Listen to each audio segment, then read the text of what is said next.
মিটফোর্ডে বর্বরতার দায় বিএনপিকেই নিতে হবে বলে মন্তব্য করেছে ইসলামী আন্দোলন। ছাত্ররা ঘরে ফিরে যায়নি, হাসনাত আবদুল্লাহর হুঁশিয়ারি। অভ্যুত্থান পরবর্তী বাংলাদেশে নৃশংসতার রাজনীতি চলতে পারে না।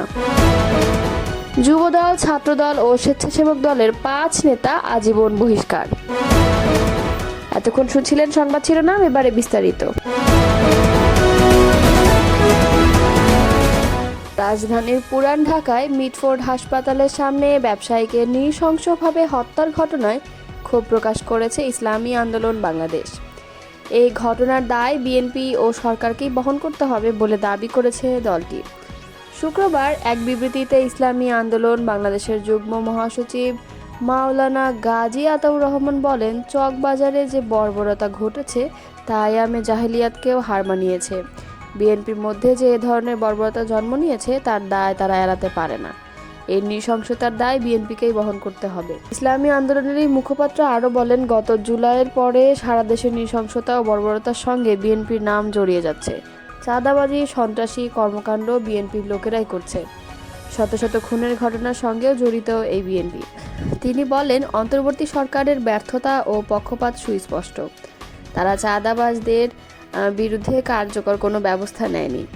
বিএনপির অপরাধীদের বিরুদ্ধে আগাম কোনো ব্যবস্থা নেয়নি, ফলে এমন নৃশংস হত্যাকাণ্ড দেখতে হলো জাতিকে। বিএনপির এই বর্বরতা ও নৃশংসতা থাকলে আগামী নির্বাচন অসম্ভব হয়ে উঠবে বলে মন্তব্য করেন মাওলানা গাজী আতাউর রহমান। বিবৃতিতে মিটফোর্ড হত্যাকাণ্ড সহ আরও সংগঠিত সব নৃশংস ঘটনার সঙ্গে জড়িতদের দ্রুত শাস্তির আওতায় আনার দাবি জানায় ইসলামী আন্দোলন বাংলাদেশ।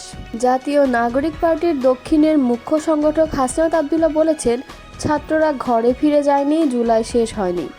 শুক্রবার রাতে সামাজিক যোগাযোগ মাধ্যম ফেসবুক এক স্ট্যাটাসে তিনি লেখেন, ছাত্ররা ঘরে ফিরে যায়নি, জুলাই শেষ হয়নি।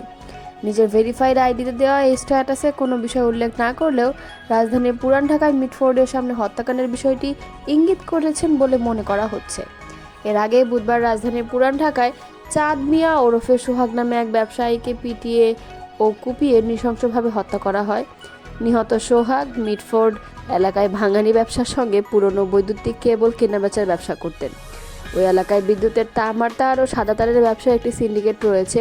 এর নিয়ন্ত্রণ ছিল সোহাগের হাতে, তবে নিয়ন্ত্রণ নিতে মরিয়া ছিল মহিন ও টিটু নামে আরও 2 জন।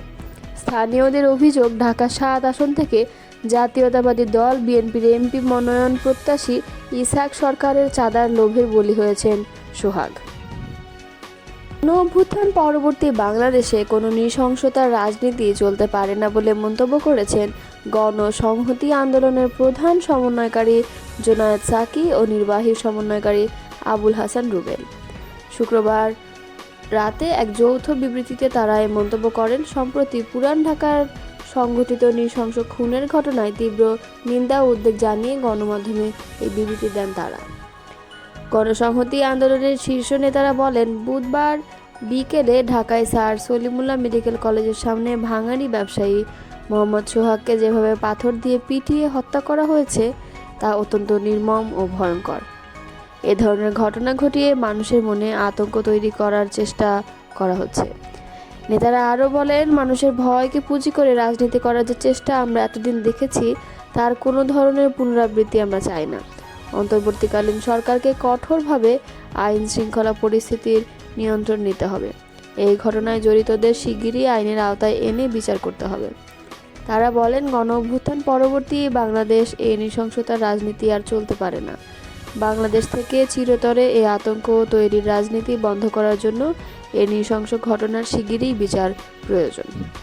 ঢাকার স্যার সলিমুল্লাহ মেডিকেল কলেজ হাসপাতাল এলাকার ভাঙাড়ি ব্যবসায়ী সোহাগ হত্যাকাণ্ডের ঘটনায় জাতীয়তাবাদী যুবদল, স্বেচ্ছাসেবক দল ও ছাত্র দলের 5 নেতাকে নিজ নিজ সংগঠন থেকে আজীবনের জন্য বহিষ্কার করা হয়েছে। শুক্রবার সন্ধ্যায় যুবদল, স্বেচ্ছাসেবক দল ও ছাত্র দলের পৃথক সংবাদ বিজ্ঞপ্তিতে এ তথ্য জানিয়ে বলা হয়েছে, নিহতের পরিবারের পক্ষ থেকে দায়ের করা মামলায় বহিষ্কৃতরা আসামি।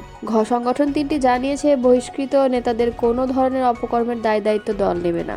সব পর্যায়ের নেতাকর্মীদের তাদের সঙ্গে সাংগঠনিক সম্পর্ক না রাখার নির্দেশনা দেওয়া হয়েছে। এ বিষয়ে আইনশৃঙ্খলা বাহিনীকে কোনোরূপ শৈথিল্য না দেখিয়ে প্রয়োজনীয় আইনি ব্যবস্থা নেওয়ার আহ্বান জানিয়েছে সংগঠন তিনটি। যুবদলের কেন্দ্রীয় সহ দপ্তর সম্পাদক মিনহাজুল ইসলাম ভূঁইয়ার সই করা গণমাধ্যমে পাঠানো এক বিজ্ঞপ্তিতে বলা হয়েছে, যুবদলের কেন্দ্রীয় নির্বাহী কমিটির সাবেক সহ জলবায়ু বিষয়ক সম্পাদক রজব আলী পল্টু ও ঢাকা মহানগর দক্ষিণ যুবদলের যুগ্ম আহ্বায়ক সাবাহ করিম লাকিকে প্রাথমিক সদস্য পদসহ দল থেকে আজীবনের জন্য বহিষ্কার করা হয়েছে। ছাত্রদলের প্রেস বিজ্ঞপ্তিতে বলা হয়, কেন্দ্রীয় সংসদের সিদ্ধান্ত অনুযায়ী সাংগঠনিক শৃঙ্খলা ভঙ্গের সুনির্দিষ্ট অভিযোগের ভিত্তিতে ছাত্রদলের মহানগর দক্ষিণ শাখার অধীনস্থ চকবাজার থানা ছাত্রদলের সদস্য সচিব অপু দাসকে প্রাথমিক সদস্য পদসহ সব সাংগঠনিক পদ থেকে আজীবনের জন্য বহিষ্কার করা হয়েছে। এছাড়া মাহমুদুল হাসান মাহিন 2018 সালের আগে ছাত্রদলের সাংগঠনিক কার্যক্রমে জড়িত থাকলেও দীর্ঘদিন ধরে সংগঠনের কার্যক্রমে জড়িত নেই। মাহিনকে প্রাথমিক সদস্য পদ সহ সব সাংগঠনিক পদ থেকে আজীবনের জন্য বহিষ্কার করা হয়েছে। স্বেচ্ছাসেবক দল প্রেস বিজ্ঞপ্তিতে জানায়, কালু ওরফে স্বেচ্ছাসেবক কালুকে প্রাথমিক সদস্য পদ সহ দল থেকে আজীবন বহিষ্কার করা হয়েছে।